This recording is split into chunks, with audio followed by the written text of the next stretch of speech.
ሰላም ሰላም የሕይወት ከመይ ትኾኑ ኣሕዋተይ ሰላማት ሰላማት ሰላማት ዌልካም ዌልካም ንበሩ እስኪ ንበሩ እንትሰኣልኩም ዶ ንበሩ ያ ኦኬ ሎማዓንቲ ድማ ብሓዳሽ መዝሙር ሪያክሽን ተመሊስና ኣለና ናይ ሚለን ለገሰ ኣብ ሆሳዕና መዝሙር ንዑ ንእግዚኣብሔር ንዘምር ንዑ ንእግዚኣብሔር ዘምሩ ትብለና ኣላ አሜን ንሕና እንታይ ንብል እሺ እግዚአብሔር ይመስገን ንብል ማለት እዩ ባህሪ ኮይና ንስማዓያ ሌትስ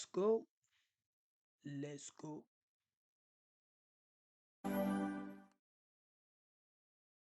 ኦኬ መዝሙር ዳዊት ምዕራፍ 98 ቁፅሪ 1 እግዚአብሔር ተኣምራት ገይሩ እወ አሜን ገይርልካ ድዩ አሜን በሉ ብኮመንት የማነይቱን እቲ ቅዱስ ቅልጽሙን ስዒሮም እዮም እሞ ሓድሽ መዝሙር ዘምሩሉ አሜን አሜን ንዘምረሉ ንእግዚአብሔር አሜን ኢየሱስ ጌታ እዩ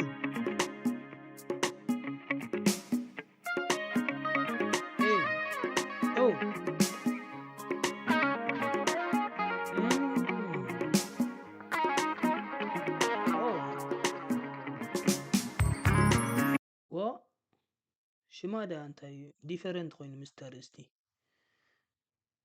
ኦኬ ሚለና ሰጊድ ሚለን ለገሰ ኦኬ ዳ ሶ ከና ሚለና ሓደ ኖ ፕሮብለም ስኪፕ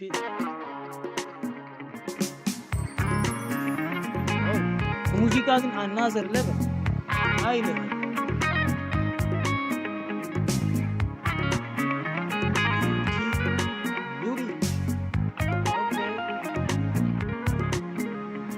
እግዚአብሔር ንህዝቡ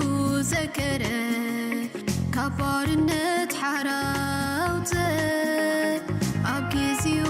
ደበኽብን በለ ኣውያት ህዝቡ ቅድሚኡ በፅሐ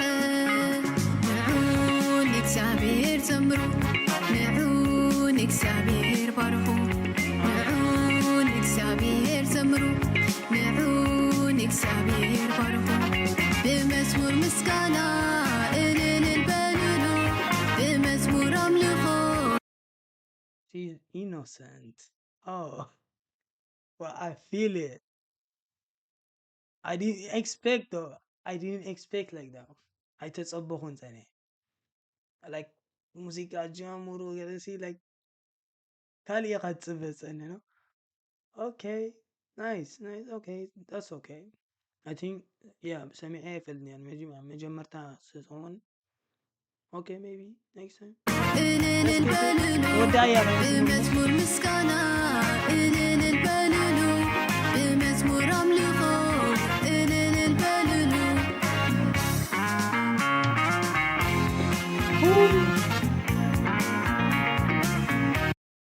Oh, the music though. I don't know much ተገይሩልኩም እቲ መዝሙርን እቲ ሙዚቃን ናኹም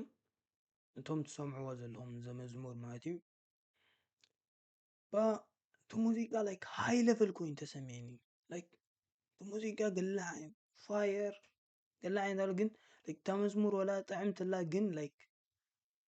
ምስ መዝሙር ዝኸይድ ዝማጣጠን ክስታይ ዝማጣጠን ሙዚቃ ትትገብሩላ ይሓይሽ ይብላነ like the ሙዚቃ ገላ አይነት አለው perfect fire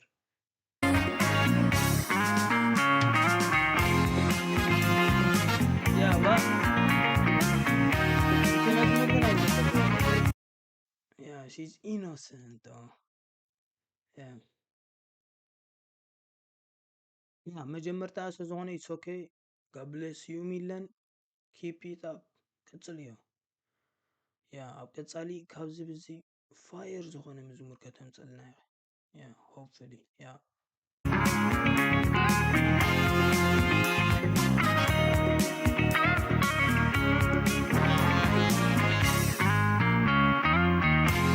Hey!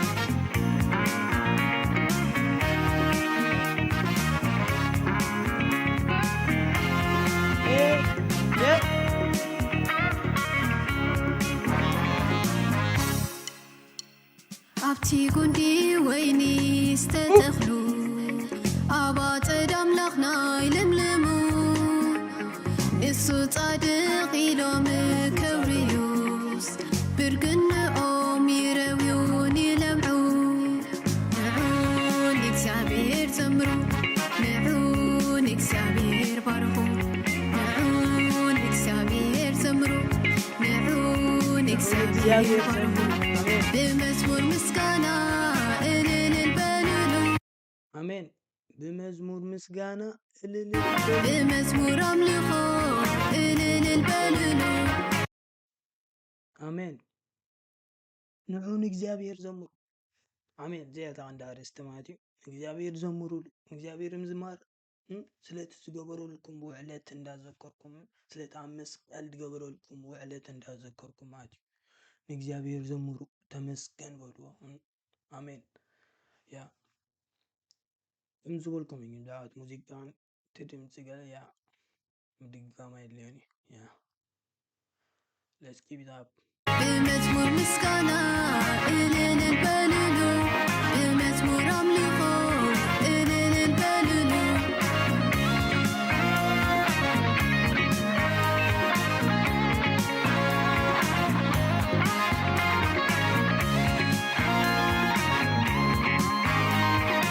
ሙዚቃ ግን ተኣምራት ገይሩ ባሕሪ ከፊሉ ብዘደንቅ ግብሩ ህዝቢ ተገሪሙ ብቐትሪ ደበና ብለይቲ እንድሓዊ ንህዝቡ መሪሑ ትኹሉ ካሊ ሰማያት ከፊቱ ማና ኣስኒቡ ኩሉ ዝኽእል ንህዝቡ ቀሊቡ ንዑን እግዚኣብሔር ዘምሩ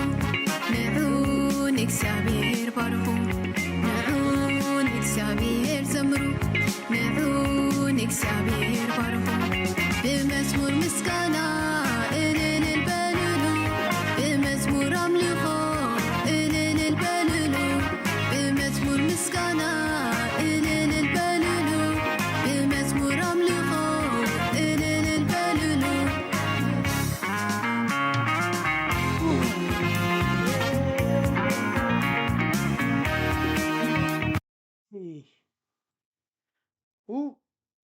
ብዛዕባ ሙዚቃ ካብ ዝንላዕለ ክዛረብ ኣይደልኒ ውይ ሶሪ ኤምጄ ድያ ትብል ዙሪች ኤምጄ ገለ ትብል ትበዓል ሙዚቃ JMT ዙሪች ያ ባርኹ ንዑን ያ JMT ዙሪች ዋው ዳብሊዩ መዝሙር ማን አሜዚንግ መዝሙር አሜዚንግ ሙዚክ ያ ባይዞ ወላ እቲ መዝሙር ክብለኩም ከለኹ ላይክ እቲ ግጥሚ ኮንኩን ጌጋ ረኺበሉ እቲ ግጥሚ ኖ ጌጋ የብሉን አሜዚንግ እዩ ትኽክል እዩ ዝምረላ ላይክ እቲ ኣዘማምራ ድዩ ወይ ከዓ እቲ ግን ምስቲ ሙዚቃስ ኣይከደን ዘሎ ማች ኣይገበረለይና ማች ገይረልኩም ተኮይኑ ከመይ ከም ዘበሉኩም ምናልባት ኣብ ኮመንት ሓሳብኩም ፀሓፉሞ ያ ግን ያ ንዓይ ማለት እዩ ላይክ እቲ ኣዘማምራ ወይ ከዓ ደኑ እቶም ዘመርቲ ተለኹም ምናልባት ዲቴይል ፅቡቅ ጌርኩም ንገሩና ከመይ ዝኾነ ያ ተኣዘማምራ ድዩ ወይ ከዓ ገለ ላይክ ንሱ ይከደን ዘሎ ንዓይ ክሰምዖ ከለኹ ማለት እዩ ላይክ እቲ ሙዚቃ ክሰምዖ ፀሓይ ካብቲ መንገዲ ሽዑስ እታ መዝሙር መፅኣት ሲ ላይክ you pause like that yeah God bless you Milan it's not to down you yeah it's to appreciate you yeah it's just a comment reaction comment ሓድሽ መዝሙር ሓቢርኩም ዘምሩ እግዚአብሔር ተኣምራት ገይሩ የማነቲ ተሓያል ቅልጥሙ ሴራያሞ ክብሪ ንስሙ ሓድሽ መዝሙር ሓቢርኩም ዘምሩ እግዚኣብሔር ተኣምራት ገይሩ የማነይቲ ተሓያል ቅልጽሙ ሴራያሞ ክብሪ ንስሙ ንዑን እግዚኣብሔር ዘምሩ ንዑን እግዚኣብሔር ባርኩ ንዑን እግዚኣብሔር ዘምሩ ንዑን እግዚአብሔር ባርኩ በመዝሙር ምስጋና እልል በልሉ በመዝሙር አምልኮ እልል በልሉ በመዝሙር ምስጋና እልል በልሉ በመዝሙር አምልኮ እልል በልሉ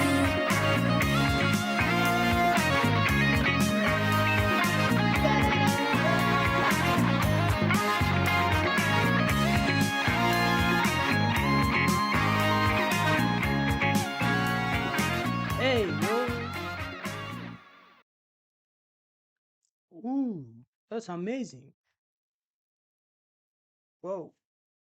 W music ኢልኩም ኮመንት ጻሕፉ ያ ተምዝሙር ዋላ ጣዕምቲ እያ ከምቲ ዝበልኩም እዩ and ኣብ ኮመንት ርኢቶኩም ጻሕፉ ከመይ ሰሚዕኩም ኣዛ መዝሙር ያ ሊንክ ኣብ ዲስክሪፕሽን ጎድፈልኩም እዩ ኣብ ሆሳዕና መዝሙር ኣላትኩም ሊንክ ኣብ ዲስክሪፕሽን ጎድፈልኩም እዩ ስምዕዋ